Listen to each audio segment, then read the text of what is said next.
That's often where I advise people to start. Yeah, I think it's, a good product team should be able to put together a strategy and even a vision for their product. The big challenge then is not to just kind of go and execute that and not tell anyone else in the company, right? But to use that almost as a straw man to have the bigger conversation with the rest of the organization, with your leadership team. Most of the time, you're probably going to be right because you are closer to data, you're closer to customer insight, you're closer to discovery than most other people in the organization. But if you're not, then at least you started the conversation and you get other insight and other data to add to that.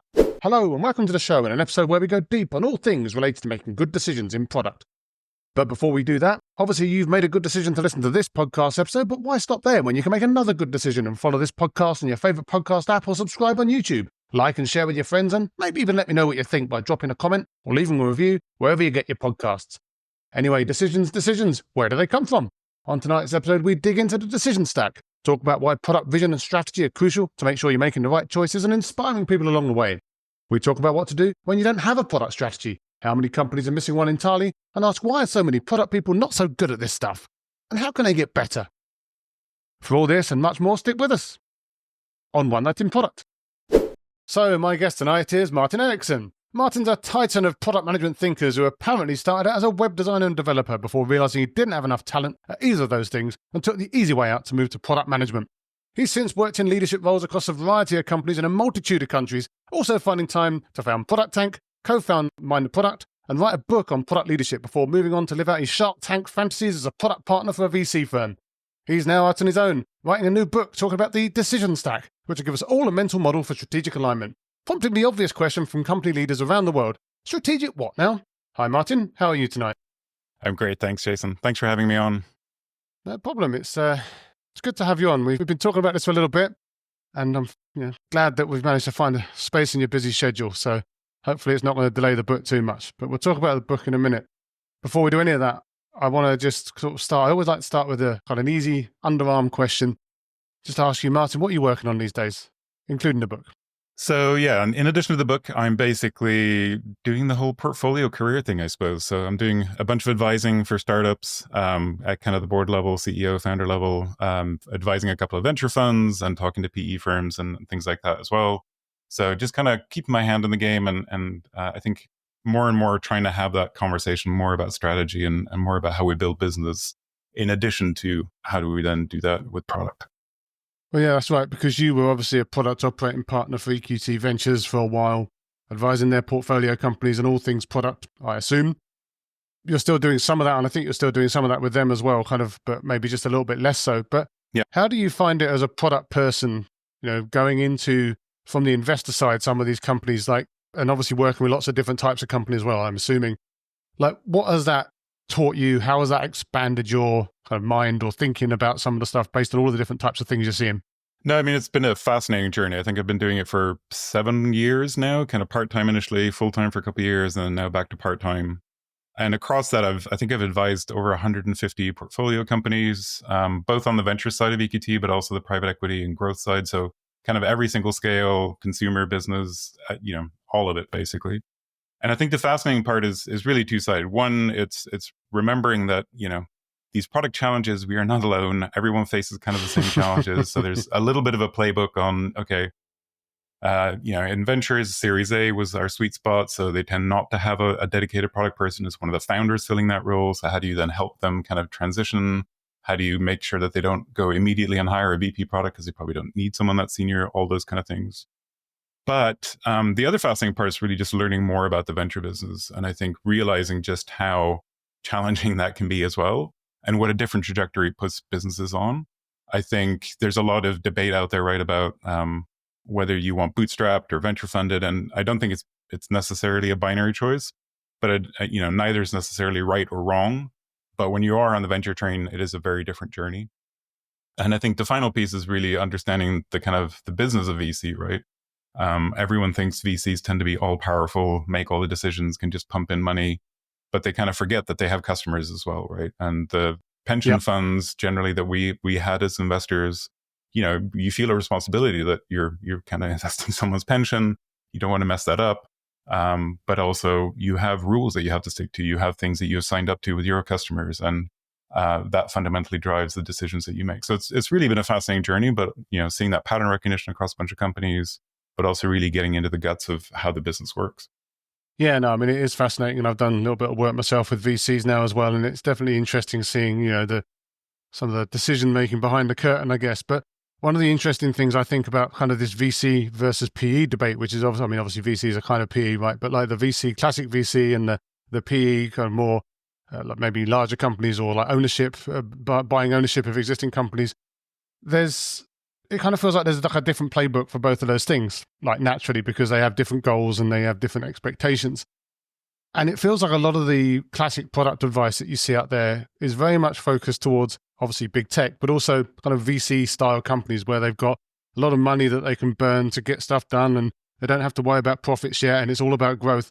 And obviously it's a little bit less about that these days. But what do you see being the key differences on a sort of day-to-day level or the sort of the product advisory level that you see between those the two different types of companies?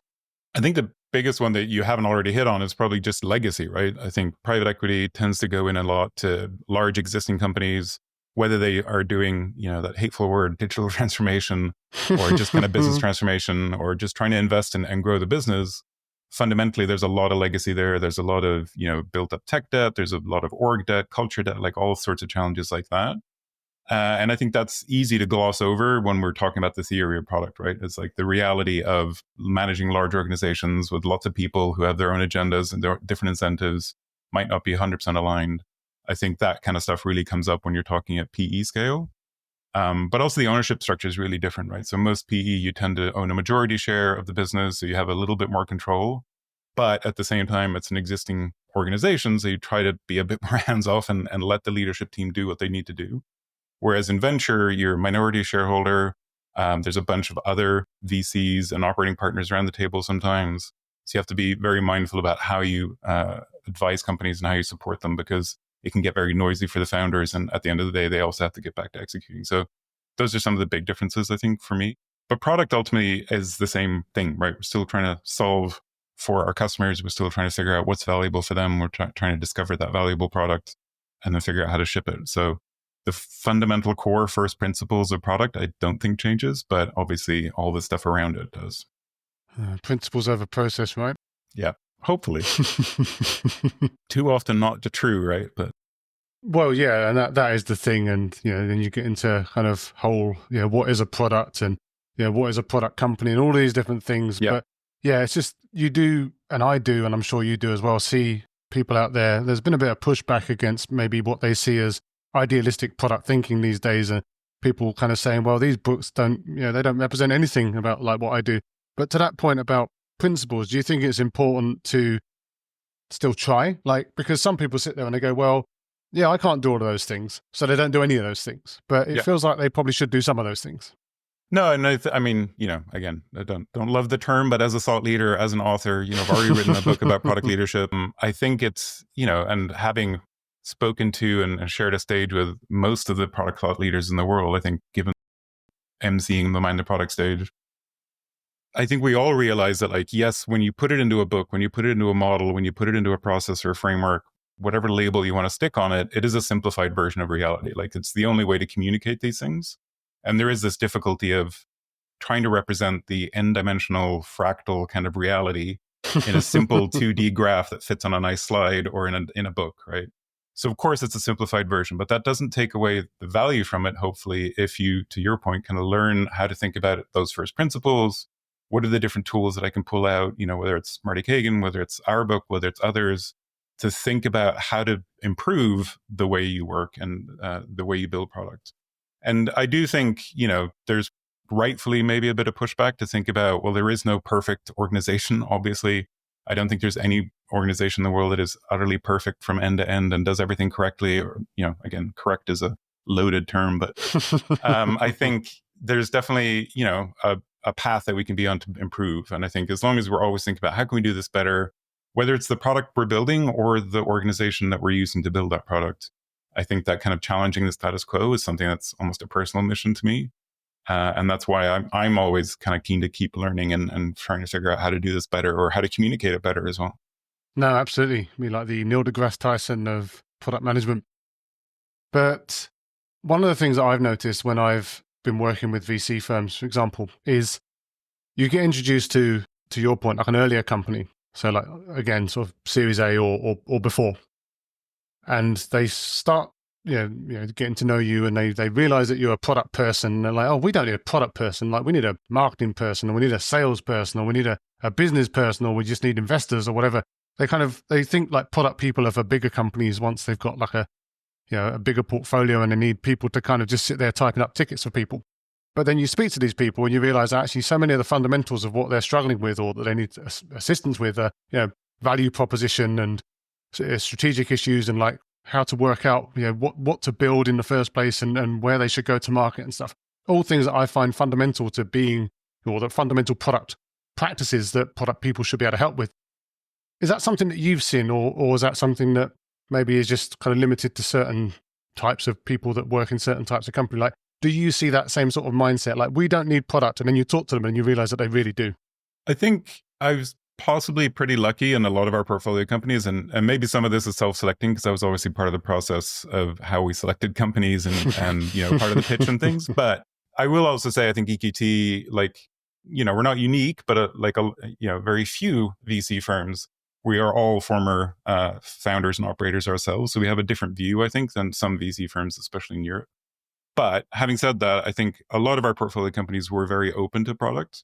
And I actually probably had the other problem instead, where they were like, great, we've just raised our Series A.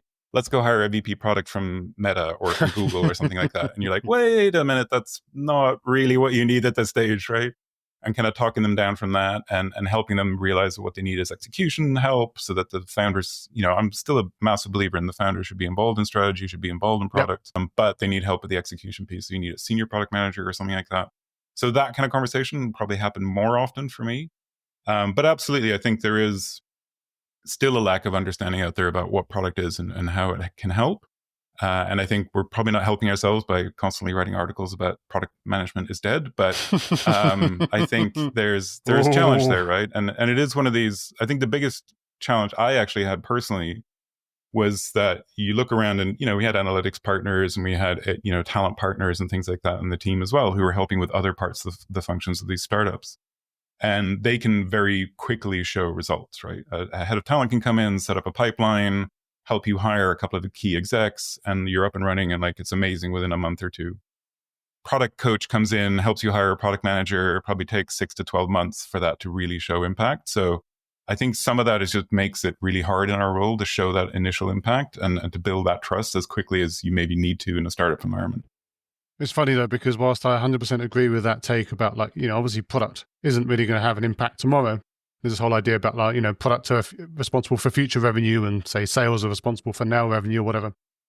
But it's also exactly the sort of thing that I would say to someone if I was a complete snake oil salesman that was just going out there saying, hey, hire me and you'll never see the results. Trust me. Yeah.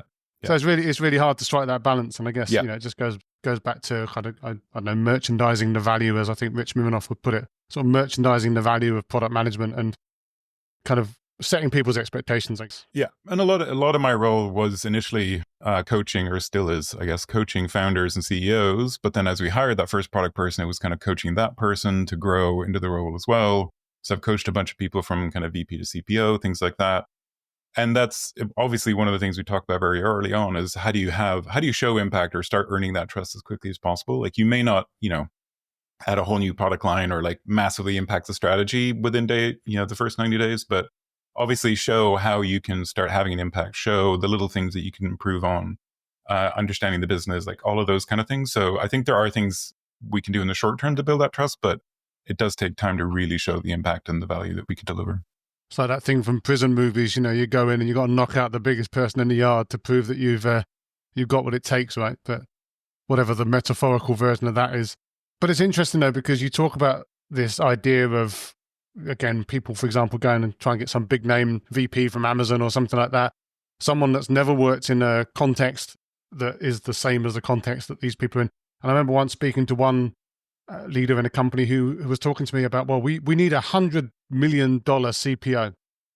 And I'm like, okay, how many dollars are you earning? I'm like, oh, well, 7. It's like, okay, cool. And you want to get to 100, cool. But if you go and get $100 million CPO, then you need to make sure that that's someone that's at least, got from, I don't know, 7 ideally, but 10, 15, something like that. What you don't want is someone that's only able to work in a $100 million kind of scale, 100%. because Yeah. they're not going to be able to, well, maybe they can, but they're not naturally and automatically going to be able to do all the things. And I've certainly seen stories of people from big companies, from big tech companies, walking into maybe, let's call them slightly messier companies, and just, didn't work out. And they end up Yeah. getting kicked out and replaced by someone else. But it also damages the trust then, I guess, because people are like, well, if this person from this super duper company that's all the books are writing about, if they can't do it, do we even want anyone to try and do it? Yeah, no, 100%. And I think it's one of the things that is hardest about product is just how nebulous the role itself still is, and it probably should be, right? I don't think it should be that super clear because it's so different in every organization. So every company's different, every market's different, every scale of company, every stage of product, like it's again becomes this n-dimensional mess that you have to try to figure out what's the unicorn hire that's going to fit into exactly my matrix, right? But I think I focused a lot on kind of stage of product as well as stage of company. I also focused a lot on, not just most recent experience, but what have they done through their career. So if that, VP at Amazon, if they had that was their current role, but they had most recently built their own startup, that might be a great hire. Like it's looking at the whole resume and the whole CD, not just kind of what they're doing currently. But I did see quite a few mishires where you went too senior too quickly. Not just in product as well. You see this in marketing, you see it in CROs, you see it in a lot of different orgs. But where, to your point, they're just too senior, they're too used to having this massive organization around them. And in a startup, especially still in Series A and into Series B, you have to be out there, knocking on doors, talking to customers, and doing the hands-on work as a VP product or VP sales. And so you have to optimize for that. This stuff is hard, eh? But speaking of hard stuff, decision stacks. So, or decision stack. I guess you could have multiple stacks, but you've given talks on the decision stack. You've used it in companies. You're writing a book on it. I've been looking at all of your website about it. I saw you talk on Mind the Product Stage about it. But for those who don't know and who haven't read the book, which is everyone because it's not out yet, what is the decision stack and what does it specifically enable you to do? So it's really still trying to figure out what that subtitle kind of elevator pitch is. But for me, it's a mental model for strategic alignment.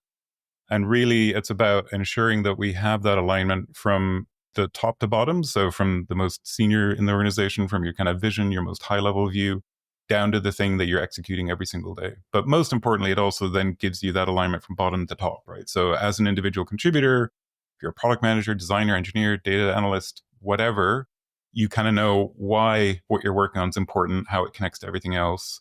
And you can raise your hand and come up with ideas as you talk to customers, et cetera, et cetera. So that's fundamentally what it is. And it sounds very simple on paper, but it increasingly becomes complicated as you start digging into it. And it really came about as a talk that I gave in 2019, actually, at what was then MTP Engage Hamburg leadership event, followed by Marty Kagan, which did not at all add to my nerves or anything. And so I just came up with this talk about the decision stack to kind of encapsulate a bit of what I was learning, starting to advise more startups, but from my own experience as well, and how to start connecting those dots. And I think it also came out of the fact that when we wrote our book, product leadership was very much focused on empowered teams. And that was kind of the key theme that came out as we interviewed over 100 product leaders to kind of input into that book. And so when you empower teams, the next obvious step for me is, well, how do you make sure that they're empowered and aligned, right? So that they're running in the same direction, not just running in any direction. And that's not about micromanagement, not about control, but just giving direction. So that's kind of where it came from, I think. And then developing that thought more and more. It's kind of taken on a life of its own, as other things I start seem to do, and where more people are now using it. And I think I realized I had to sit down and actually write the book about it when I started seeing random startups and random people I'd never met or talked to start writing about it and start saying, talking about how they're using it and how it's helping them develop their business. So that's kind of where it came from, and hopefully what it'll help companies do as well. Well, I was going to say, because this kind of idea of companies not being, the fact that the book is going to exist and that the talk existed, or still exists, I guess, probably a recording of it somewhere, kind of implies that this isn't the case in a lot of companies, because otherwise you wouldn't need to write a book. So if you had to finger in the air, like, what percentage of companies do you think are kind of already pretty good at this versus average versus just completely terrible? I know it's hard to say, but like if you had to do a gut check. Well, I can do a bit better than that because there's a slightly horrifying stat actually that came out in a Harvard Business Review article. It is about 10 years old, but I think it's still probably true, which is that 95% of employees don't know what the company strategy is. There And you so go. that, whether that means they don't have a strategy or they're just terrible at communicating it, it's the same problem, right? The employees don't know, your staff don't know, your teams don't know. So how are they expected to execute? Especially if you're now going, well, let's do the product operating model. Let's empower everyone. Empower them to do what, right? So I think there is a huge problem out there. And I think, looking through the stack there's different gaps, but I think strategy is probably the one that is biggest, both in terms of good versus bad strategy, but also clarity of communicating that strategy and getting everyone involved in it, right?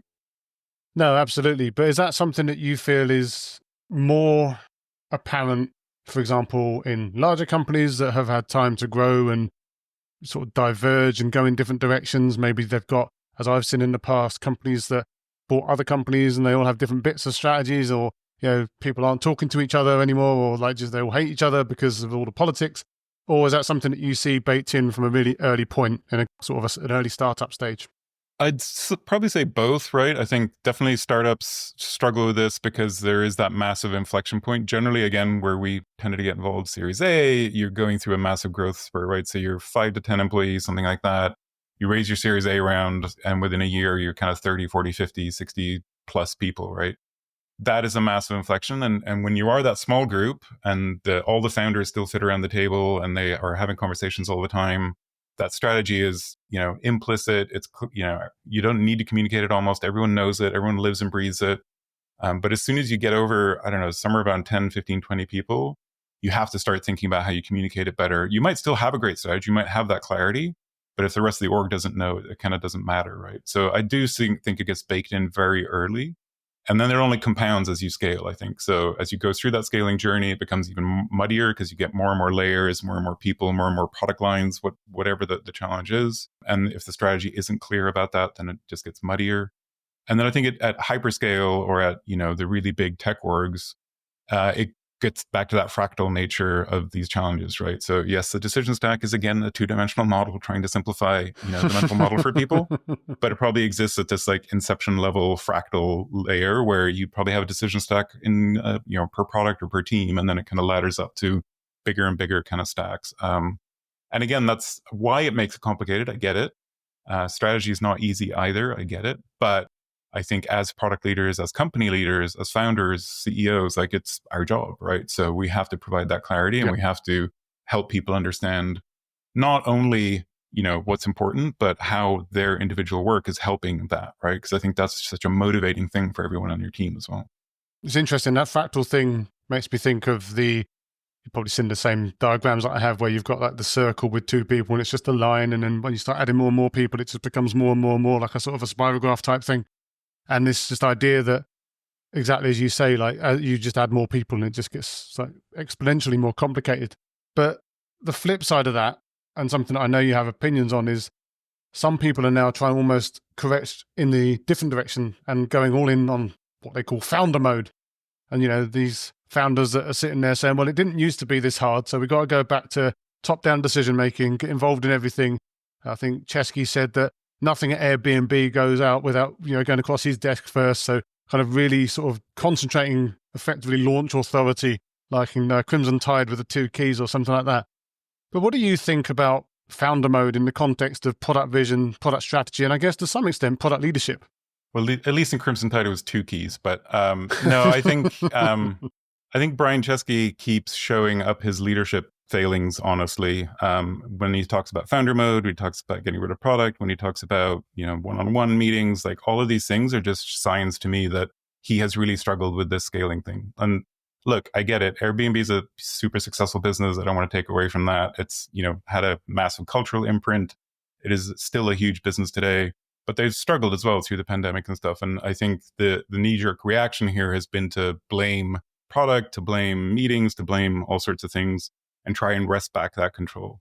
And again, I get it. I've been a founder. I understand how easy it is when it is a small company, when there's 10 of you around the table to be part of every decision and you have your finger on the pulse. But I think when you scale, that just becomes impossible, right? And I think this is where the gray area starts coming in, though, because I think founder mode isn't necessarily on paper a bad thing. If you really dig into what Brian's talked about, if you really dig into the Y Combinator article, what they're talking about is the founder staying involved, right? And to that, I would 100% agree. Like, the founder should be involved. There's a reason they started this business. They have a unique insight and vision for this. They have a taste. They can take bigger leaps and strategic bets than anyone else can. Of course, we want them involved, and they should be part of the process and part of the conversation. But that should never translate into micromanagement and detailed decision making, because then you're disempowering your teams. No one's going to be able to execute at pace because you become the bottleneck, et cetera, et cetera. So there's a very gray area in the middle there. Like, well, how do you enable founder mode and do all the best parts of founder without it becoming micromanaging? And I think there's ways to do that. And I think there's ways for founders to show up as leaders, to communicate that vision, to be in conversations. And we can do product reviews. They can see everything that's going on, talk about the learning, talk about the strategy, coach their team about why they're thinking certain ways, et cetera, without necessarily taking full control or erring into micromanagement, things like that. So that's, I think, where the challenge is. And I think a lot of people have now taken founder mode as an excuse to become micromanagers. And I think that's where it goes horribly wrong.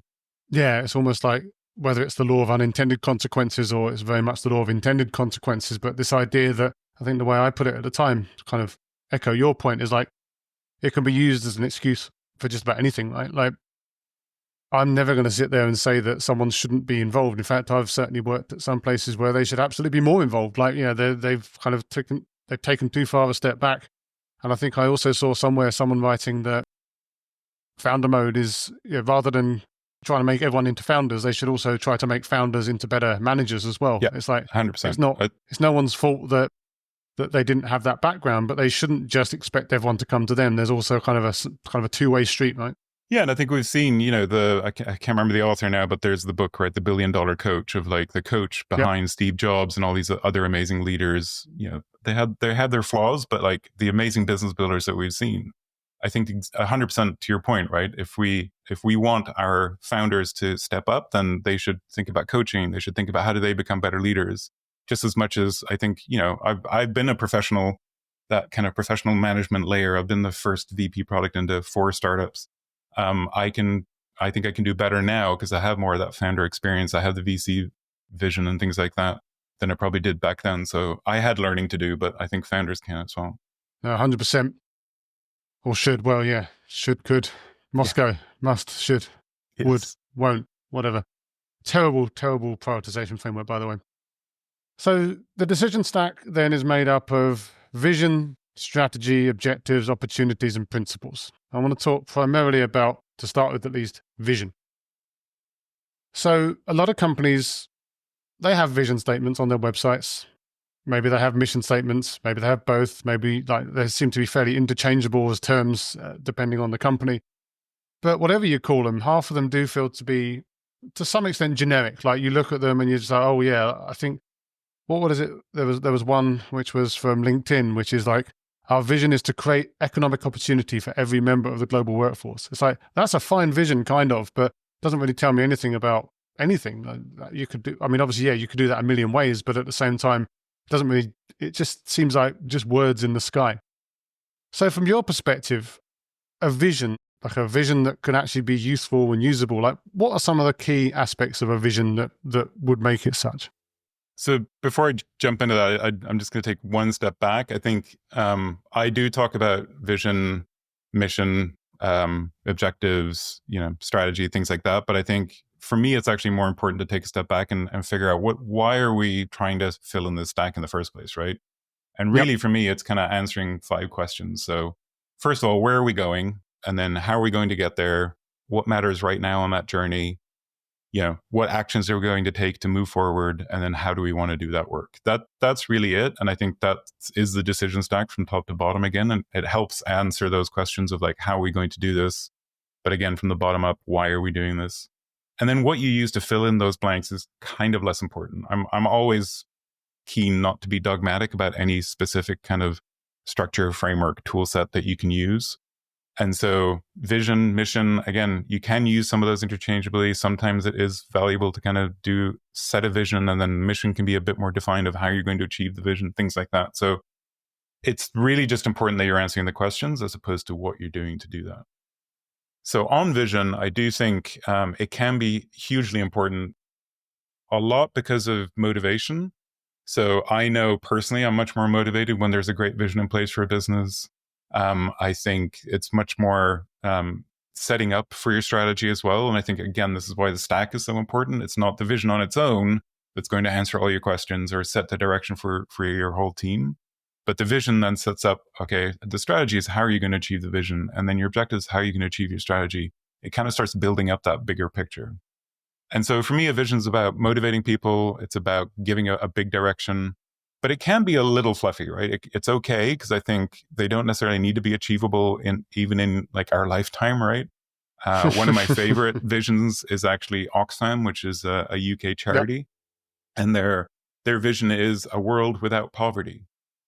Now, Yep. that would be amazing if we could do that in our lifetime. Sadly, I don't think that's possible. But it's also, imagine what an amazing kind of mission that is to go to work for every day, right? Especially if you're working for an NGO, you're probably not making that much money, but you're motivated by like, hey, I'm here to end poverty. And like, what can I do today to try to do that, right? I think they can be incredibly motivating. And it doesn't have to be that kind of like, we're going to change the world moment either. I think another great example is Mind the Product. When we started it, we kind of did this, paper exercise like, well, we should write something down. What is our vision? And we probably did the classic kind of cookie cutter exercise where we said, well, we want to be the biggest, product community in the world. And to your point, like that doesn't mean anything, right? That's like, why are we doing that? Why is that interesting? Who are we doing it for? How are we defining biggest? It's all about us as a company. It's not about, our customers, our users. And so when we started hiring a team around 2015 and started, actually building out a team to do this and not just doing it as volunteers, they rightly kind of challenged us of like, well, why are we doing this? Like, what is the point of us basically? And we came up with a different one together with the team that was to make product people more successful by coming together to further our craft. Now, that's probably a bit more detailed than some of the really fluffy ones, but again, it's emphasizing the customers who are there for product people. Our goal was to make them more successful.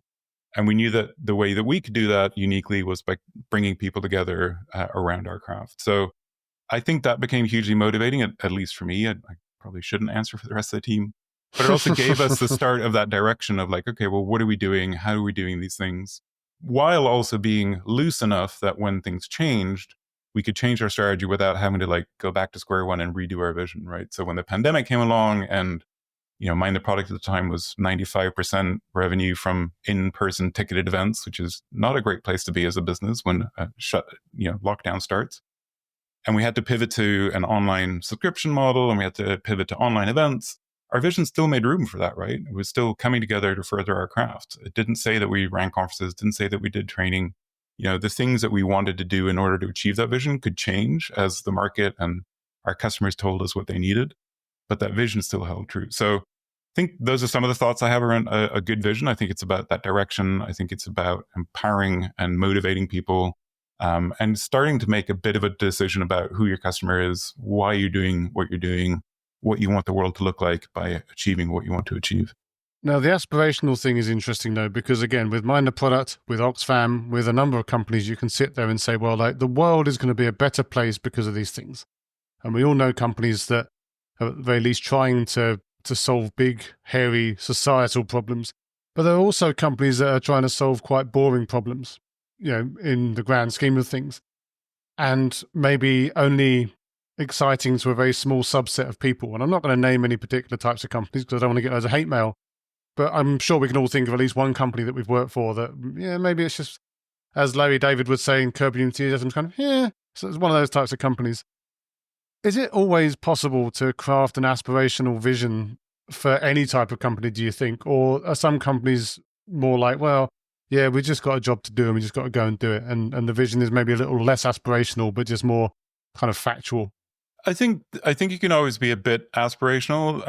I think at the end of the day, businesses are there to, drive shareholder value or owner value, depending on your ownership structure. So you are ultimately not always going to be this big kind of fluffy enterprise. But I think you can always figure out something that makes for a more interesting story, right? Like, why are you doing what you're doing? Why is it important? I mean, Google has something like to organize the world's information and make it, accessible and useful. I think that's fluffy, but it's motivating and it's directional, and it's, obviously let them build a massive business behind that. But then the flip side is you can go, to your point, too fluffy and just be too open, right? I think Microsoft, at one point at least, was to enable people and businesses around the world to realize their full potential, right? I think much like the LinkedIn example you brought up, it's so fluffy that it doesn't mean anything. So there's definitely a balancing act there, but I think even, small businesses, small startups, even, non-VC backed, non kind of world changing businesses can come up with a vision that helps them and their team understand why they're doing what they're doing.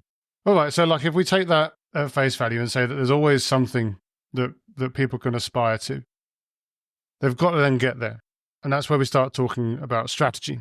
Now, you mentioned a few strategy books on your website, and there are plenty of thinkers out there talking about all their different definitions of strategy. Plenty of people think that they know what strategy is. Some of them, when you speak to them, kind of definition falls apart a little bit, but, people at least think they know what it means. And generally they think it means a very specific plan, probably just revenue targets and stuff like that. But from your perspective, having sort of read around this, obviously for the book and also to create the stack and also the work that you've been doing with startups and scale-ups, what's your favorite working definition of a strategy? Yeah, I mean, I didn't set out to invent a new framework for strategy or even a new definition of strategy. I still don't really want to do that. But having done a ton of research over the last several years now, and gone back to the greats like Michael Porter and Richard Rumelt, and a bunch more, A.G. Lafley's, Roger Martin. I think there's so many great books out there, and as you say, I've listed a bunch of them on my website. But for the one sentence version, I think it's probably Michael Porter's, strategy is making choices. I think the slightly longer version I've come up with is strategy is a coherent set of choices about what we're going to do to achieve our vision. And again, it's that set of choices. So I think the number one mistake people make in strategy is not making choices. They want to do everything, or, the entire world is our customer. Every business will use this product, like those kind of decisions, not a set of choices. It's the coherency of those choices. So making sure that, who you're going after, the product you're building for them, the way you're going to go to market, the way you're going to support that, like all these things have to be coherent. And again, I believe that vision piece is important. So connecting it back to well, that's where we want to head. So the strategy is the choices we're making on how we want to get there. But I did read somewhere, and I genuinely can't remember where, so I apologize if the author is listening, that business leaders hate making choices, strategic or otherwise, because it reduces optionality, especially if they're fairly early, where the world's their oyster. And again, they got the vision, and there are just so many ways we can get there, and we just got to do all the ways, and we could do anything. And I've definitely been in meetings where you sort of sit there chatting to someone like, well, why can't we do this as well as this and this and this and this? Have you ever found any effective ways through your work of kind of trying to constrain people without making them feel constrained? Because I understand the mindset, but it feels that whenever I've seen it, it's never actually been that effective. So have you ever found a way to kind of sensitively get them onto one sort of line of thinking? I think one of my key tools to do that is really thinking about sequencing, right? So I'm more interested in saying, what order should we do this than saying no, right? And I think especially product managers have to say no to everything, apparently. Well, especially in a VC-backed business, right? Obviously, you have massive ambitions, or you wouldn't have taken VC money to try achieve them. Your VC also has massive ambitions for you. So you want to go for the world, and you want to, be the next Google or Oracle or Salesforce or, fill in the blanks. But that doesn't happen by doing everything at once. That happens by making a very clear set of choices from day one, right? So what market are you going to go after first? What customer group? What problem? How do you solve that problem really, really well? Get the product market fit with that group. Then, what's the next adjacency? Is it going into the next market, or is it expanding the product set for the same market? Those kind of things.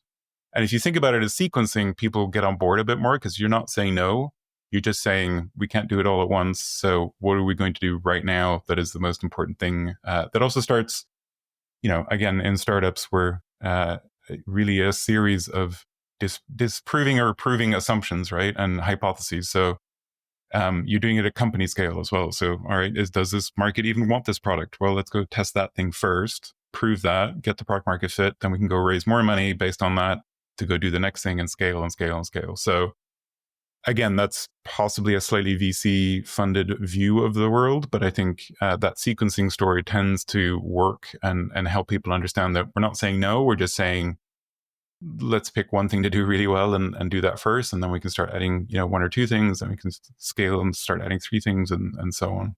And I also credit this a lot to my co-author on the product leadership book, Nate Walkingshaw, who was, serial CPO basically, is now a CEO and founder again, and came up with this way of visualizing this. Again, I love a good visual, as basically a spider graph where you can think about, different axes of customers or markets or product problems that you're solving, and thinking about, well, what's that first circle going to look like? And what do we want to expand? And the reason that's helpful, I think, is it really forces people to think about what are the adjacencies, right? Okay, so we're going to the UK first. Well, what market would we go to after that? Would it be EU or would it actually be the US? Like, what is actually easier or more adjacent, more similar? And it starts making the conversation about that rather than let's build these 100 features that we think are cool and might work, right? Well, there's the fun in constraining yourself. We should build all the cool things, especially with AI now as well. We can just build them all tomorrow, right? Prototype everything. Yeah. Exactly. Just this changes everything. TM again. But you said in a blog post, I think on the Decision Stack site, that your strategy probably sucks. Now, that's not your Martin's strategy, but leaders of the company, the reader's strategy, the people reading the article.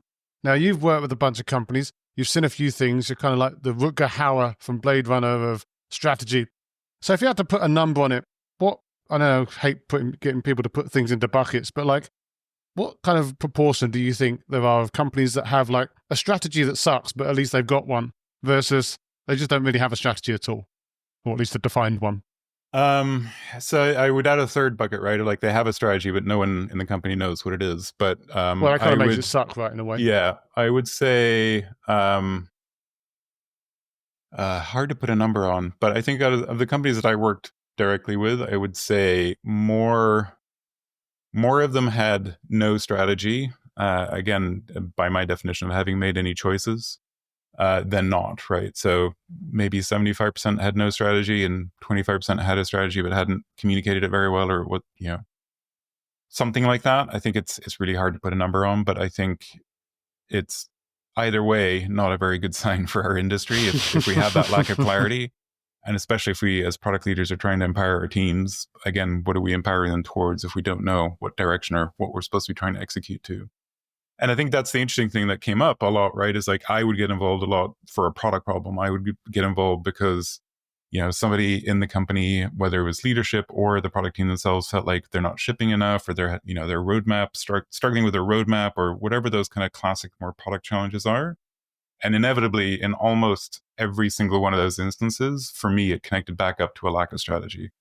Because if you're having a problem prioritizing roadmap, it's probably because you haven't made any choices at the strategic level. And, product should be involved in that conversation, but it's a bigger conversation than just product. About what customer you're going after, what market you're going for, how are you going to go do the go-to-market.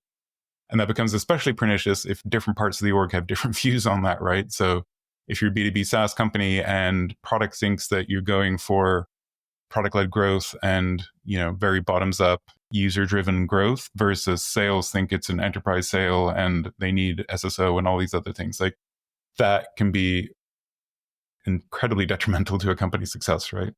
So I think elevating that conversation almost every time was a strategic problem, right? And something that you could then bring to the CEO. And again, I think me coming in as an outsider can help that, but I think it's on the product leader to make sure that conversation's happening. No, absolutely. And it's obviously that kind of typical challenge. And I think I was chatting to someone once and I kind of came up with this statement, like, if the product team, product leadership can't influence for example, the ideal customer profile, the ICP, if they can't have any influence on the kind of the where to play aspect of it, they can't really have a product strategy at all, because there's no defined strategy, there's no focus at the top, and all they're just continuously can be being dragged around by whatever comes in, like in the order that it comes in. Do you think that there's any way for a product team to have, whether it be a vision or a strategy, but I guess in this case specifically strategy, if there's nothing above them? I think that's often where I advise people to start. Yeah, I think it's, a good product team should be able to put together a strategy and even a vision for their product. The big challenge then is not to just kind of go and execute that and not tell anyone else in the company, right? But to use that almost as a straw man to have the bigger conversation with the rest of the organization, with your leadership team, with the other functions, to make sure that, like, hey, this is what we see based on, again, showing you're working and showing your proof. So based on this evidence, or based on this market research, or based on the discovery that we've done, we think XYZ, therefore we have defined the strategy as such, and then have that conversation, right? And a lot of times when I've coached people to do that, it's kind of become yeah, that makes total sense. Let's do that. And then the product team can continue executing. But if you don't take that step, then again, you risk ending up doing something completely different to your marketing team and completely different to your sales team, et cetera. And so I do think it is on any functional leader, to be honest, but definitely on product leaders to take up that baton if strategy isn't clear at the company level, to, yes, come up with a straw man, use that then to challenge the company level one. And most of the time you're probably going to be right, because you are closer to data, you're closer to customer insight, you're closer to discovery than most other people in the organization. But if you're not, then at least you started the conversation, and you get other insight and other data to add to that, and hopefully come up with a good strategy together with the rest of the leadership team. But I've read a lot of stuff about strategy and product strategy in my time, and we've both read all of the same classic books, many of which you've listed on your site. You've got the frameworks up and the nice little cascades and stuff. But when we get down to product strategy, it does feel like some of the books and frameworks, not going to again name names, and it's a bit of a variety, but some of them do start to get a little bit thin. And there's a lot of what I might consider bad advice out there. They start talking about OKRs way too soon, start just obsessing about roadmaps and features. So from a product strategy perspective, do you have your own sort of recommended ABC, step-by-step, this is how you create a product strategy framework? Or is it just about adapting more of the principles from the kind of the company strategy stuff, which all the classic books talk about, but that there's not like a canvas or a step-by-step thing that you can go to actually make a product-specific strategy? Yeah, I think this is where it becomes a bit of a gray area. Maybe this is why it's been hard for anyone to write about, right? It's the classic product answer of, it depends. I think there's so many different variations of what a product strategy needs to be that it's hard to encapsulate, one perfect way to do it. The biggest distinction I probably see is between companies that are where the product that you're building is the core business. So if you're software, for example, obviously the product you're building is the thing you're selling. It's how you derive value for both your users, but your shareholders. I think that's product strategy is going to look very different than something where product is just supporting the thing that you're selling. So if you're e-commerce, for example, the product is not what you're selling. You're just trying to efficiently sell whatever good or service it is that you're selling. So those are one of the biggest distinctions I see. And in those two, product strategy would look very different. But fundamentally for me, it's, and again, you think about this for every function, it's then taking that company strategy of like, okay, well, we're going after this market and we're going to beat that, win in that market because of X, Y, Z. What does that mean for me in product? Or what does that mean for me in marketing? What does that mean for me in sales? And your product strategy is then the interpretation of that from the product perspective. And again, where your product is the thing you're selling, that's going to be incredibly closely aligned to the business strategy. Where it's not, just supporting the thing you're selling is probably going to be more divorced really from your business strategy, because you're there to support that in a different way, basically. But yeah, I think product strategy is really the same thing as business strategy, just that one level down of having a conversation about, okay, given our business strategy, given these set of choices, again, hopefully you've made clear, coherent choices. What do we need to do in product in order to support that? What are the big bets that we're going to do? What are the big things that we need to change going forward? And then, the next level down is breaking that down into, again, whether you use OKRs or you use NCTs or some other framework, I don't really mind, but breaking it down into more actionable, trackable things. I like OKRs because it is, in my mind at least, easier to take that strategic choice, framing that as an objective, and setting up some KRs about it, and again, empowering the team to figure out what they actually need to build. I think a massive red flag for me, and something that I've, pulled founders up on a lot, is whenever that feature conversation creeps into strategy or creeps into the boardroom, like that's a sign that something's broken in the stack, right? If you're talking about feature X versus feature Y, or even worse, in some startups you see people talking about feature X versus fixing bug Y, and you're having that conversation at the exec team level, like something's very, very broken, right? Because that should be much further down the stack. And so, yeah, I think product strategy is one of those hard ones because it has to fit into the business strategy, to the point you and I have both been making around how do we connect the dots for people. But also it's such a big, it depends, right? Because it depends on the company, it depends on the stage of product, it depends on how innovative you're being versus, following an existing market, et cetera, et cetera. So it has to fit into a bunch of other choices that you're making, but fundamentally should flow from that. But this does speak to another thing that you and I have discussed in passing, and something that you said before this call, which is that you think, and I don't disagree, that product people in general aren't always very good at this stuff. They're not very good at being strategic or making strategies, and that they or we need to get better. And it reminds me of this post I saw a little while ago where PMs had to rate AI-produced strategies versus human-produced strategies, and the majority of them preferred the, in my opinion at least, fairly mediocre AI-delivered strategies that weren't even really strategies. They were just kind of just different buckets of features and stuff. And it made me think this thing like, if PMs aren't very good at this stuff, or maybe let's be charitable and say they've not been given the opportunity to get good at this stuff, like why aren't they good at it? And more specifically or more action-orientedly, how can they get better at it? I think it's one of these really big challenges as we talk about the product operating model, as we talk about empowering people. If we go back even 10 years to what product looked like, we were order takers, right? And we were writing, I was writing massive requirement documents, maybe 14, 15 years ago, but writing massive product requirement documents and then kind of throwing that over the wall to engineering. Like, we weren't empowered to think strategically. It was very much about, how do we build a list of features? How do we optimize for that? I think a lot of the frameworks then that we use, so a lot of, whether it's Agile or Scrum or Kanban, it's all about executions. It's very task focused. It's very feature focused. It's very kind of, how do we build things?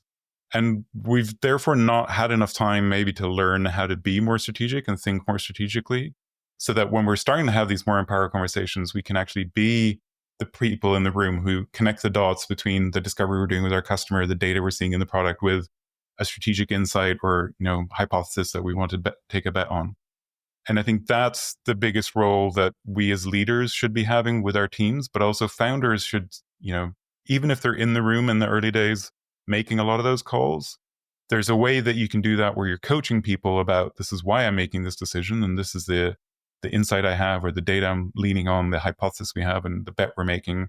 Or there's we're just going to do this because I'm the boss way, right?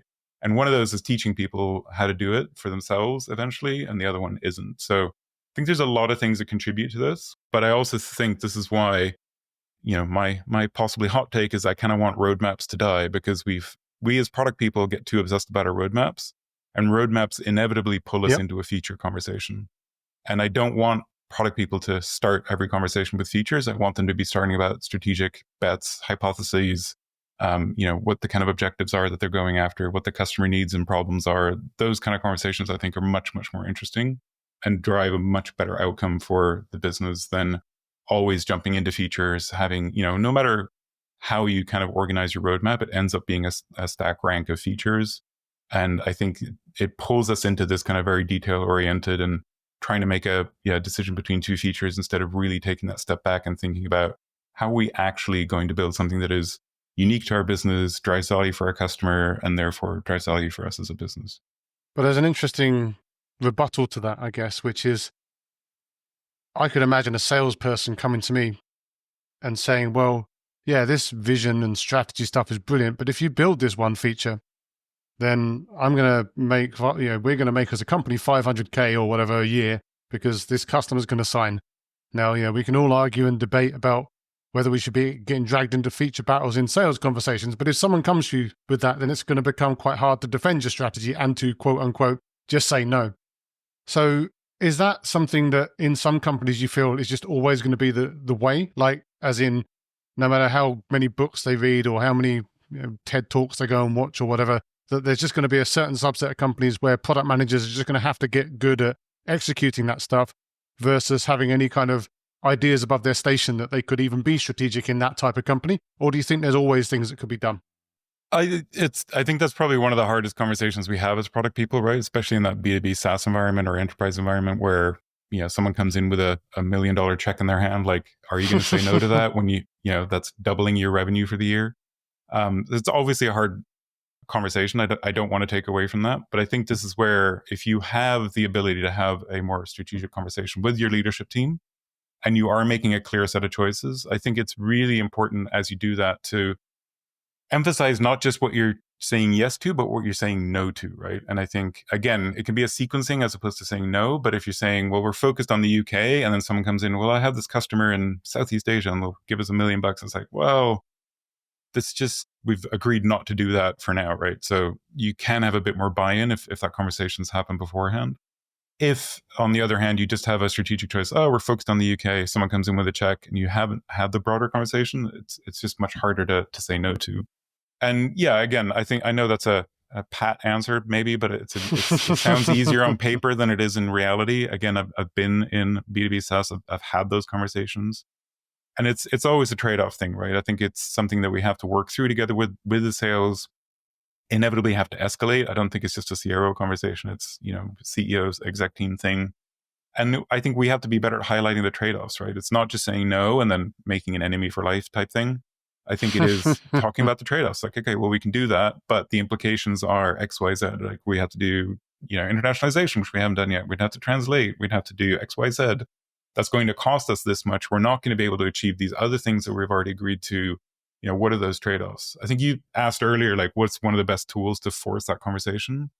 And in a startup environment, at least when I've been that kind of first VP or CPO in a startup environment, I've always loved having a physical representation of what that kind of priority or roadmap looks like, and literal post-it notes on a wall, like nothing fancy. And every time someone comes in and goes, right, I've got this like $1 million ticket, or I've got this amazing idea, or whatever it is. Again, it's not about saying no. It's like, well, okay, what are we deprioritizing in order to allow for that? And I think that changes the conversation, because then they go, oh yeah, wait a minute, that thing is super important, or yeah, we have to like cement the UK thing, et cetera, et cetera. I think it changes the conversation from just no to contextualizing it. And I think strategy is part of that, right? I think it's having the context for it. It's having the clear, communication and understanding, shared understanding, hopefully, about what you're doing and why you're doing it, so that no lands better, basically. But then also gives you something to have a trade-off conversation around. Like, okay, well, does that change our strategy? Maybe it does, because maybe this is a massive new insight that, like, holy crap, there are $1 million customers in Southeast Asia. Maybe we should scrap this UK plan. We should actually go after those customers. Like, that's a totally legitimate choice as well, right? But that should then be a choice that is made as a leadership team that, like, wait, maybe there's a new insight here and we should actually change the strategy. It's interesting. There's almost this kind of concept in a slightly patronizing way of like upwards coaching there as well, because we kind of talked earlier about how maybe not all leaders, even like you talk about how maybe product leaders and product people aren't always the most strategic. But it also feels like in many cases, the business leaders aren't always the most strategic. I mean, I've definitely heard horror stories. I'm sure you have as well. We've all seen things. We've all Rutger Hauered our way through, our careers and stuff. But this idea that, sure, like, it's definitely not the product manager's job to try to coach the CEO in how to be strategic. But by opening up these debates about prioritization and trade-offs and everything being an or, not an and, or an XOR, not an and, at least starts to make them, well, they can go one of two ways, right? They can either start to accept that view of the world and start preemptively thinking of that, or they can just fire the product team and try and get some different people in that are going to just say yes to everything. But, that's not going to work either, right? So. No, and I think this is, the ongoing discussion in product. And, I think you and I've talked about this in the past as well. Like, the only way to defeat the hippo, right, the highest paid person's opinion, is with data, right? The only way to punch the hippo in the mouth is with data or evidence. So the more you make the conversation about, well, here's the insight, here's the data, here's, here's the trade-offs, here's the costs. Yes, we can build this feature, but we're also going to have to support it. So that's going to cost us X, and et cetera, et cetera. The more context you bring into that conversation about why you don't think it's a good idea. Again, not necessarily always saying no immediately, but why you don't think it's a good idea. Or again, that's new evidence, new data that you put in, and you go, wait a minute, we should be looking at that market instead. So I think the more we can step away from opinion, and the more we can step away from that kind of view of the world and make it more about data, the better. I will also say, I think one of the biggest challenges here, especially as you scale organizations, is to think about incentive alignment, right? So Yep. that classic sales product standoff comes up a lot because sales have short-term incentives. They're very incentivized to go get that $1 million deal. And product is thinking much more long-term. Maybe we're incentivized by the shares in the company, which aren't going to, do anything for 5-10 years. Like, it's a very different view of the world. And I think that's one of the biggest challenges for CEOs as well to think about is like, okay, well, given a strategic choice that we have, how do we incentivize for that? I think I learned that quite early on when I was at Monster, the job board. And initially when I was working on the job board product, it's very simple. Everyone's aligned. It's a very short-term sale. You're selling job ads. As long as you're helping sell job ads, sales loves you. And then I launched a new business area, which was our kind of solutions business, which is applicant tracking systems and, white label job boards, things like that. And immediately becomes, 6-12 month sales cycles. It's an enterprise product at the time. Now would have been more an SME product. Again, this is 20 plus years ago at this point. But then the incentives suddenly don't work anymore, right? Because sales only care about their quarterly sales results. They can sell, a bunch of job packs in that quarter, or they can spend, a month selling a deal that may or may not land for another 6 months. Of course, they're going to focus on the quarter results, right?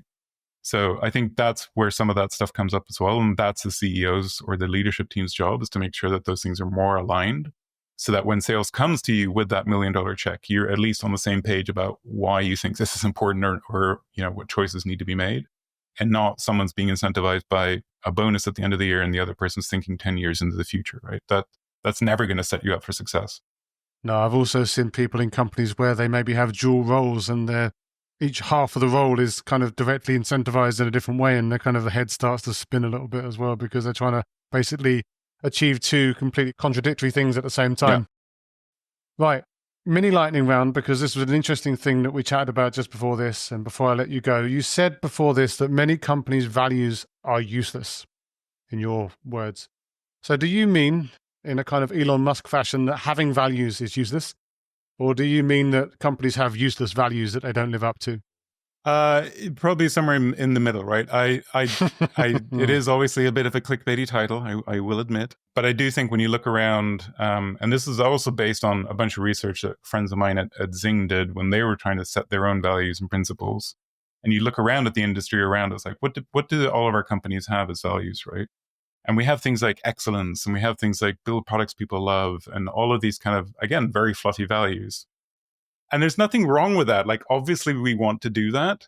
But the reason I think they're useless is they're not actually helping you make decisions, right? They're not helping you in that day-to-day work. Nobody is coming into a meeting room going, here's a feature I want to build. It's a really shitty user experience, but it's going to be awesome. And then someone else in the room goes, wait a minute, but our values say we want to build delightfully. Like, that never happens, right? Of course, we all want to build delightful user experiences.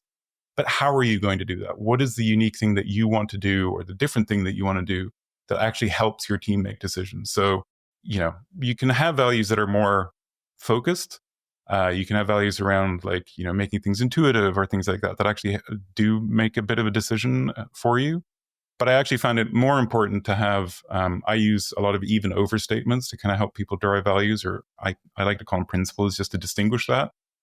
To really call out those trade-offs that you're willing to make, right? So Klarna at one point had, I think it was conversion even over profitability, right? So they cared more about getting the conversion, than eking out every last cent of profitability from every deal. And that's a very clear trade-off for everyone in the team. Then, like, okay, we care more about getting the customer than, maybe that last 10% or 5% of profitability for that customer. Obviously that can change over time. Maybe now they're more focused on profitability. That's a reflection of strategy, so it will change over time. But it starts helping you make really clear decisions. And again, I really learned that at Monster 24 years ago, where we were constantly having this debate, right? Like, do you build this in the job seeker friendly way, or do we build this in the recruiter friendly way? Until I kind of pulled our founder into the room at one point, and he's like, wait, we build it job seeker friendly because if the job seekers come, the recruiters have to follow. We're like, good, that's our principle, that's our strategy. Every decision after that, suddenly we don't have to have a 2 months debate on again, we were writing product requirement documents at the time. It was a very different world, but we would have 2 month debates about, do we do this or do we do it this way? It's actually, nope, always job seeker friendly first, because then the recruiters have to follow. Shopify flips that on its head. They say the merchant experience comes first, because they believe by bringing together the best, most interesting merchants, customers will follow. So it's really about reflecting your strategy and helping make choices. And I think those kind of principles, values, design, whatever you want to call them, again, less important to me, but they start helping your team make decisions. And that's when they become useful instead of just kind of the useless fluffery that we tend to see.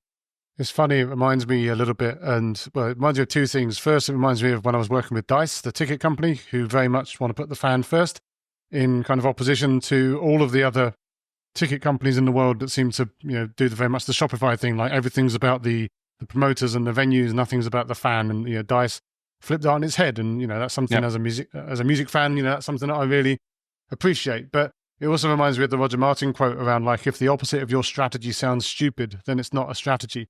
This idea that, like, well, to your point, like, no one wants to make a worse product, probably. Like, that's not something that people propose as a strategy. So making a good product isn't a strategy.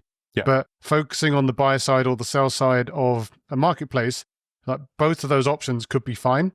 You just got to choose, and hopefully you choose the right one that gives you the best results. So that's kind of the essence of strategy, and we've talked about that throughout this idea of making choices, and there are many choices 100%. you could make, and some of them are just as valid as others. You could be an expensive airline or a cheap airline, or you can focus on fans, or you can focus on venues, but you choose which one to do, and then you kind of live with the outcome of your decisions, I guess.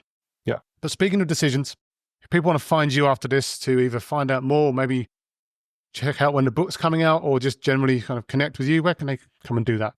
Well, I'm writing pretty much in the open now on thedecisionstack.com.